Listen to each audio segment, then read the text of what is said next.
सास का घूंघट पार्ट 4। अब तक हमने देखा कि देविका के ससुराल के आदमी औरतों को घर के अंदर नहीं आने दे रहे हैं। देविका उन्हें पुलिस में जाने की धमकी देती है, जिससे पूरे गांव में अफरा तफरी मच जाती है।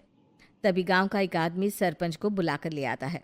सरपंच उनके घर के बाहर का नज़ारा देखकर कहते हैं, जोगिंदर जी, ये आपके घर की औरतों ने कैसा हंगामा मचा रखा है। आपका घर तो संस्कारों की मिसाल था, लेकिन ये मैं क्या देख रहा हूँ। आपके घर की किसी औरत ने घूंघट नहीं कर रखा। अब सरपंच जी, हमारे घर की औरतों को इस देविका ने बहकाया है। हमने पहले ही इन सबको चेतावनी दी थी कि अगर ये घर से बाहर गई तो हम इन्हें घर में नहीं आने देंगे। अब ये देविका हमें धमकी दे रही है कि पुलिस को बुलाएगी। क्या पुलिस? इस गांव का बरसों पुराना इतिहास रहा है। इस गांव में कभी पुलिस नहीं आई। गांव के सभी फैसले हमने मिलजुल कर किए हैं। जोगिंदर, तुम्हारे घर का फैसला पंचायत करेगी। सरपंच जी, आपने ठीक कहा। पंचायत दोनों तरफ की बातें सुने और जो भी फैसला पंचायत करेगी वो हमें मंजूर होगा। तो ठीक है, आज दोपहर को सभी गांव की चौपाल पर इकट्ठा होंगे और वहीं तुम्हारे घर का फैसला होगा। सरपंच वहां से चला जाता है। घर के आदमी घर के अंदर जाकर दरवाज़ा बंद कर लेते हैं और घर की औरतें वहीं घर के बाहर पेड़ के नीचे बैठ जाती हैं। तभी विमला कहती है, देविका बहू, तुम्हें भूख लगी होगी ना? नहीं माँ जी, मुझे भूख नहीं लगी, मैं ठीक हूँ। बहू, तेरा बच्चा छोटा है अभी, तुझे भूखा नहीं रहना चाहिए। वीना, सुजाता, जाओ पास में जो पंडित जी का बाग है ना, वहाँ से कुछ फल तोड़ लाओ। वीना और सुजाता पास के बगीचे से खूब सारे फल तोड़ कर ले आती हैं। सभी औरतें फल खाती हैं। तभी देविका कहती है, आप सब घर से बाहर निकली, घूंघट उतार दिया तो इन मर्दों की इज्जत चली गई, लेकिन हम सब घर के बाहर भूखे प्यासे बैठे हैं। इस बात पर इन अहंकारी मर्दों को शर्म क्यों नहीं आ रही? हाँ देविका, तुम ठीक कह रही हो। अगर हम मर भी जाए ना, तब भी इन मर्दों के लिए इनके बनाए गए नियम कानून ही अहम रहेंगे, हम नहीं। सुजाता भाभी, मुझे तो सबसे ज़्यादा सचिन पर गुस्सा आ रहा है। उसने मुझसे लव मैरिज की थी, क्या क्या वादे किए थे कि मेरा साथ कभी नहीं छोड़ेगा, और आज उसने मेरा साथ छोड़ दिया। अपने बच्चे को एक बार भी नहीं देखा उसने। देविका, वो शुरू से ही ना डरपोक रहा है, लेकिन इन सारी बातों को छोड़ो। मुझे तो इस बात की चिंता हो रही है कि पंचायत में न जाने क्या फैसला होगा। पता नहीं वो इंसाफ करेंगे भी या नहीं। वीना दीदी, आपको अभी भी पंचायत से इंसाफ मिलने की उम्मीद है? अगर इस गांव की पंचायत में सच में इंसाफ करने की भावना होती तो सरपंच जी अभी हमें घर के अंदर जाने देते। देखा नहीं कितना जहर उगल कर गए हैं हमारे खिलाफ। तो बहू, अब हम क्या करेंगे? पंचायत तो हमारे खिलाफ ही फैसला सुनाएगी। पहले तो हम अपनी सारी बातें रखेंगे।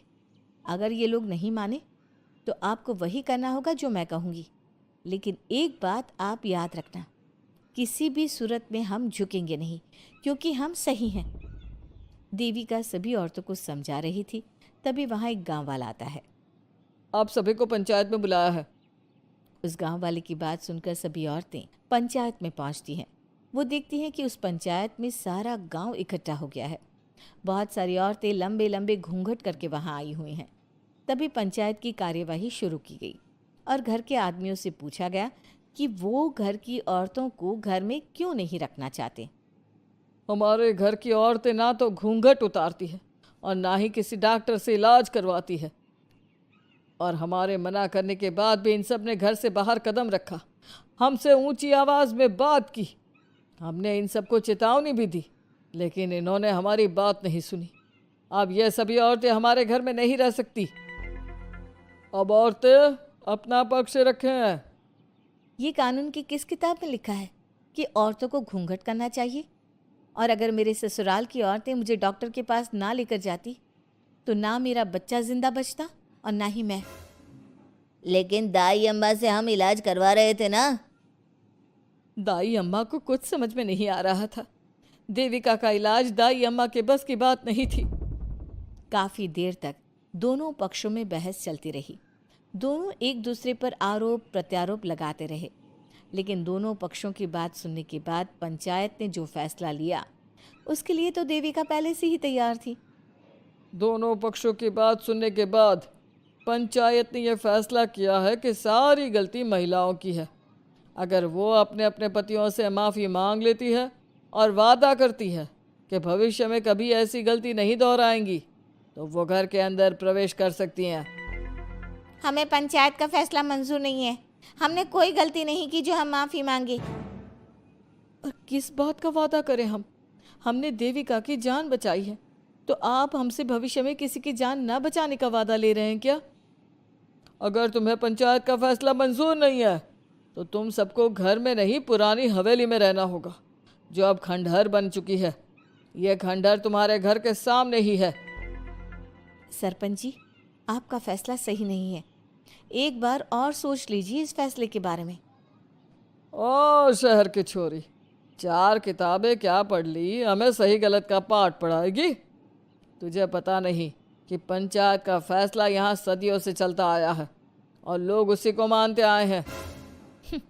अच्छी तरह जानती हूँ सरपंच जी। अगर मैं चाहूँ तो आपके इस फैसले को कोर्ट की चौखट तक ले जा सकती हूँ। पुलिस को बुलाकर अभी घर के अंदर जा सकती हूँ। पंचायत और घर के आदमियों की शिकायत पुलिस में कर सकती हूँ और अपने बच्चे को उसका हक दिलवा सकती हूँ। लेकिन नहीं, मैं ऐसा नहीं करूँगी। मैं उसी खंडहर में रहूँगी और इस गांव के आदमियों को दिखा दूंगी कि औरत खंडहर को भी महल बना सकती है, और वो भी बिना किसी आदमी की मदद के। सारे गांव की औरतें देविका की बातें सुनकर हैरान हो जाती है। उनका जीवन घूंघट और घर के 4 दीवारी के बीच में ही था। कोई औरत अपने हक के लिए पंचायत से भी टकरा सकती है, ये बात उन्होंने पहली बार सुनी थी। अब देविका घर की औरतों के साथ खंडहर में चली जाती है। माँ जी, ये खंडहर तो काफ़ी पुराना है। भाभी, खंडहर पुराने ही होते हैं। मुझे तो डरावना भी लग रहा है। मैं डर की वजह से कभी इस खंडहर के आसपास भी नहीं आई, लेकिन मुझे क्या पता था कि एक दिन इसी में रहना पड़ेगा। ये तो टूटा फूटा भी पड़ा है। माँ जी, एक काम करते हैं, ये खंडहर तो काफ़ी बड़ा है, इसलिए एक हिस्से की साफ सफाई करके उसे ही रहने लायक बना देते हैं। बाद में धीरे धीरे पूरा खंडहर ठीक कर लेंगे। हाँ बहू, तुम ठीक कह रही हो। विमला भाभी और मैं इस खंडहर के टूटे हुए हिस्सों पर मिट्टी और ईंटें लगा देते हैं। सुजाता और विना, तुम साफ सफाई कर लो। सभी औरतें मिलकर खंडहर के एक हिस्से को सुधारना शुरू कर देती है और काफ़ी देर तक मेहनत करने के बाद वो उस हिस्से को काफ़ी हद तक अच्छा कर लेती हैं। और इसी तरह रात हो जाती है। सभी औरतें बैठकर बात करती है। माँ, हमने इस खंडहर को घर तो बना दिया है, लेकिन ये घर चलेगा कैसे? हाँ माँ जी, मैं भी यही सोच रही हूँ। और हम सब तो बड़े हैं, गर्मी सर्दी भूख कुछ भी आसानी से बर्दाश्त कर सकते हैं। लेकिन देविका का बेटा बहुत छोटा है, उसे तो हमें अच्छी तरह से पालना होगा ना। मैं भी यही सोच रही हूँ कि आगे हमें क्या करना चाहिए। कम्मू और मैं मिलकर मिट्टी का चूल्हा और मिट्टी के बर्तन बना देते हैं। कुछ दिन के लिए खाने का इंतज़ाम भी हो जाएगा, क्योंकि यहाँ पर खेत और बाग बगीचे आसपास ही हैं, कहीं से कुछ भी ले सकते हैं। पहले आप मुझे ये बताइए कि आप सब लोगों को आता क्या है? मतलब कोई ऐसा काम जिसका आपको शौक हो, जो आपने बचपन से किया हो। बहू, तेरे दिमाग में चल क्या रहा है? माँ जी, बहुत कुछ चल रहा है। बस अब हमारा सारा ध्यान इस बात पर होना चाहिए कि हम अपने लिए अच्छे से अच्छा क्या काम कर सकते हैं।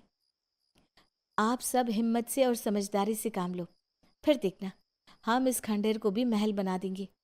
इसके लिए सबसे पहले हमें आत्मनिर्भर बनना होगा। देविका सभी को समझा रही थी, तभी उसका बेटा रोने लगा।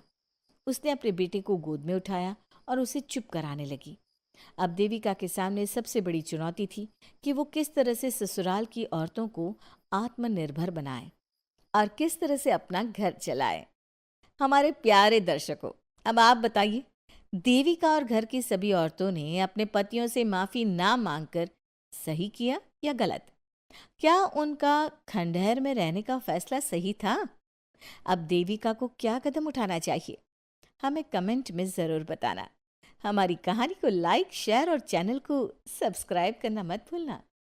अगर आपको हमारा वीडियो पसंद आया हो तो कृपया लाइक करें, कमेंट करें, शेयर करें और हमारे चैनल को सब्सक्राइब करें।